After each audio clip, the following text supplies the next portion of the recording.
we're reducing spending, but not in a draconian way. We're reducing operating spending by less than 3%. At the same time, we're looking to, again, improve the business environment in the province and attract additional investment. Ultimately, we believe that government doesn't ultimately create wealth and prosperity. It's the initiatives of citizens and businesses.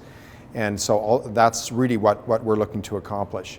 And again, we're seeing some positive signs on the investment front as we head into 2020. Notwithstanding, the global economic uncertainty that we see right now in the economy due to the coronavirus, we do believe that 2020 should be a turnaround year for the province. In terms of the budget process, we have to start by really nailing down the large, big picture economic fundamentals that inform our revenue projections. Then we develop revenue projections, and then we work on the expenditure side of the income statement. And so this all has to start,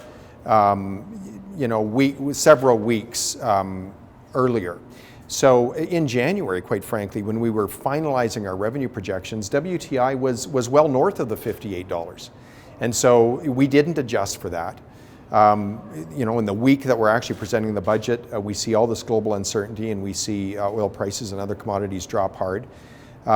Yet we have to present a budget in this environment. And I can commit to Albertans that this revenue volatility that we see and economic volatility that we see globally, it just reinforces to us as a government that we need to double down on managing well those factors that we can manage, and that is ensure that we're delivering very cost effectively to Albertans. In other words, that we're showing restraint in the way we spend in this province, and ensuring that we provide the most competitive business environment possible that will ensure that our businesses can continue to compete, even in this volatile economy. The vast majority of Albertans who elected this government to bring fiscal responsibility back to the province, support our measures of ensuring that we're providing great value, best value for taxpayers.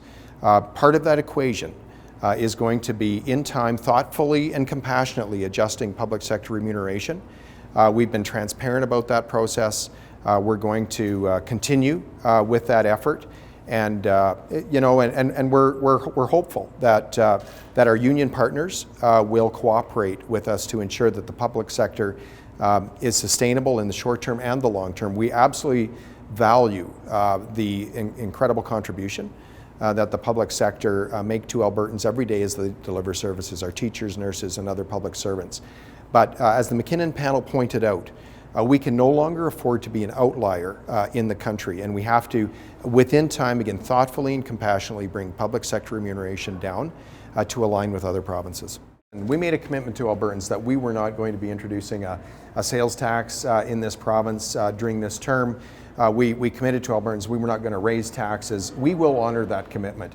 In terms of ongoing review of revenue structure and tax structure in the province, that should be an ongoing conversation to ensure that we have the best structures, the structures that serve Albertans best.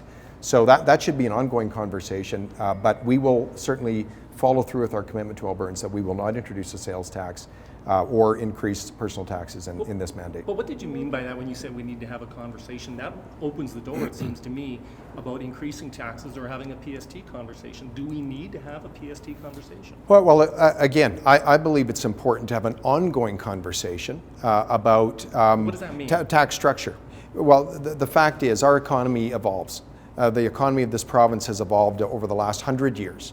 And we need to have an ongoing conversation about best tax structures that will serve Albertans in the best possible way. That conversation should be ongoing.